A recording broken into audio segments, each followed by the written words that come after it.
નમસ્કાર મિત્રો, આપ જોઈ રહ્યા છો વાર્તા ન્યૂઝ ચેનલ। હું છું નરેશ ઠાકોર। ફરી એકવાર મુખ્ય સમાચાર આજના। વાવ થરાદ જિલ્લામાં ચૂંટાયેલ નવનિયુક્ત જિલ્લા પંચાયતના પ્રમુખે આજે ચાર્જ સંભાળ્યો। આજે વાવ થરાદ જિલ્લાના જિલ્લા પંચાયતના પ્રમુખ તરીકે રત્નીબેન હરચંદભાઈ પરમારે વિધિવત રીતે ચાર્જ સંભાળ્યો હતો।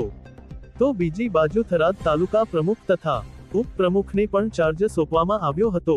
થરાદ તાલુકા પંચાયતના પ્રમુખ તરીકે દેવીબેન રાજારામભાઈ જોશી તથા ઉપપ્રમુખ તરીકે ભૂરાભાઈ ઠાકોરે ચાર્જ સંભાળ્યો હતો।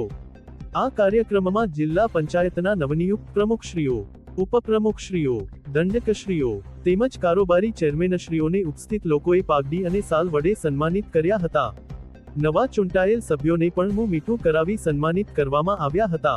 આ કાર્યક્રમ દરમિયાન પાર્ટીના અગ્રણીઓ, કાર્યકર્તાઓ મોટી સંખ્યામાં ઉપસ્થિત રહ્યા હતા। અહેવાલ જગતાજી ઠાકોર, વાવ થરાદ।